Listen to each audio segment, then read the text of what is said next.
Welcome to part 2 of The Long Hot Marriage. And I'm very happy to be back with Todd Creager, who is the author of the book.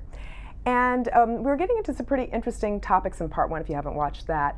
So I want to continue on with some of my questions to you, Todd.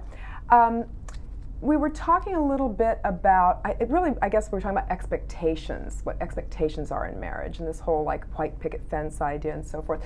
Do we fall into sort of wrong roles in marriage? What happens? What does happen to switch it from being, oh, you're the person I want to see every night, to I hear the car parking in the garage, I have to run away from you. You know, what switches? That's true. And it happens so often. I mean, it's just part of the nature of relationships. In the beginning of relationships, of course, everyone's just excited to be together. There's really no pain. But obviously, along the way, pain starts to happen. You know, I'm disappointed by something you did, or I learned something about you I don't like. And what happens is we have pain. We have emotional pain. And we start to disconnect because, again, we haven't had the role models to show us how to stay connected to our partner. For example, we've never seen a parent say to another parent when we were kids, "I'm so angry at you," and then the other parent says, "Really, honey, tell me more about that." You know, we don't see that. We haven't witnessed it. Yet, the couples that I see, the couples that hopefully read my book, they'll start doing things like that. They'll be able to develop the emotional muscle to stay connected and not get defensive or reactive, and be able to listen to their partner. And one of the metaphors that I find is really valuable is this whole idea of playing catch. If you throw a ball to somebody and they catch it, it's very satisfying. However, if I throw a ball to somebody and they just watch it drop on the ground, not satisfying. Or if I throw it as hard as I can at you and it hits you in the head, or you try to protect yourself from hitting your head, that's not fun either. Same way with pain. We have to learn how to play catch with pain, because if we don't, and this is what happens in relationships, the relationship starts to disconnect. I start to do a fight or flight reaction. I'll either yell or scream, fight reaction, or I'll withdraw emotionally or withdraw physically, or drink alcohol or have an affair. There's many ways we flight. And that begins that process. So that if we want a long, hot marriage, if we want that passion and we want those good feelings to flow, we need to learn how to connect in the pain.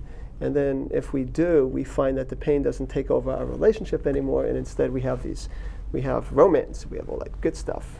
So we're actually doing ourselves a great disservice by, because we really do, we're sort of wired to avoid pain at all costs. So what you're basically saying is, it's like in sickness and in pain, and learn how to deal with that?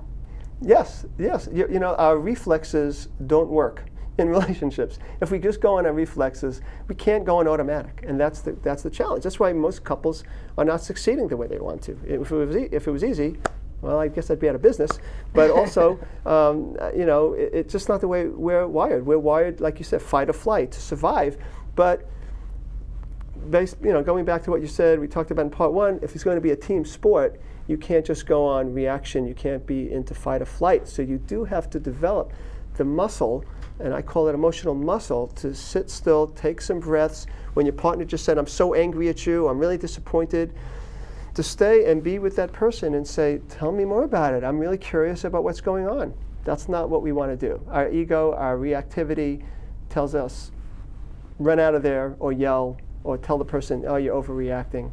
So it does take that. Well, what are those various triggers that cause you to go play roles that aren't the ones that you intend to play, the one of loving spouse? You know, what are those different roles that you see when you're talking to your patients? Well, you know, I'll tell you, the thing that I see more than anything else, and this is very central to my work with couples, is that I'd say 100% of couples slip into some kind of a parent-child pattern, where one person deals with their pain by taking on more of the parent role. And I could tell by the way they're talking, like they'll say, "God, I feel like I have another kid to raise. You know, I have to wake him out of bed, and I have to tell him what to do. You need to change the diapers." It's like another kid. Or the person in the child role, and it's not always along those genders, but for this example, it's a mother-son kind of pattern. Or the person in the son role will say, "Yeah, I was in trouble. I forgot to call. I was coming home late, and I was in trouble." And I go, "In trouble? Children are in trouble. You're not in trouble. you know, your partner's angry, but that doesn't mean you're in trouble. But what's happening is they slip into those roles. And believe me, slipping into a parent-child role is the beginning of the end of sexuality, because fathers and daughters don't have sex and mothers and sons don't typically have sex. So we do have to get out of that knee-jerk reflex reaction of slipping into those roles so that we could have this adult-to-adult, lover-lover kind of relationships both in and out of the bedroom. I remember reading in a John Fowles novel one time, this quote stuck out with me: "Men see objects, women see the relationship between objects." Do you find that true? I mean, who initiates coming to counseling? That's great. There's a lot of truth in that, even though it doesn't always go that way, but most of the time it is along those gender lines. And most of the time, probably 80% of the time, it's the woman that drags the husband in. I've seen it the other way, but typically they're dragging the husband in, and it's true. Typically, a woman is more in their body, more into the feelings, more into process, whereas men, we want things to be nice and good and tightly, you know, put away. Everything's supposed to be happy, and yet relationships aren't that way necessarily. It gets messy.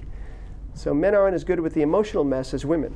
So does that mean then that men are more inclined to flee the pain, to run from the pain? Yes, yes. How they do it is they stay in their heads. They get in their heads. They give all kinds of wonderful advice that the woman doesn't even want to know about.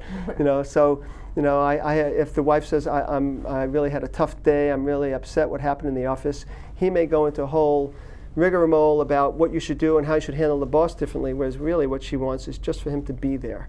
And one thing men are not good at, and it's not that hard to do. We just got to think about doing this.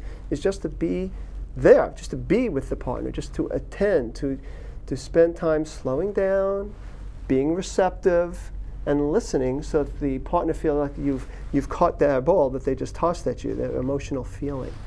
So that's sort of how you would guide a man in a relationship. So Yes. then what do you say to women about how to deal with men better in relationships? Women, well, first of all, women have to be patient. Men aren't going to get great at this. And so I want women to pay attention to the effort that the man puts forth. So if the woman starts to see that he's actually spending 10 minutes a day, which is sort of like a prescription I give out to couples, they have to spend 10 minutes a day. Of course, they could do it more than 10 minutes a day.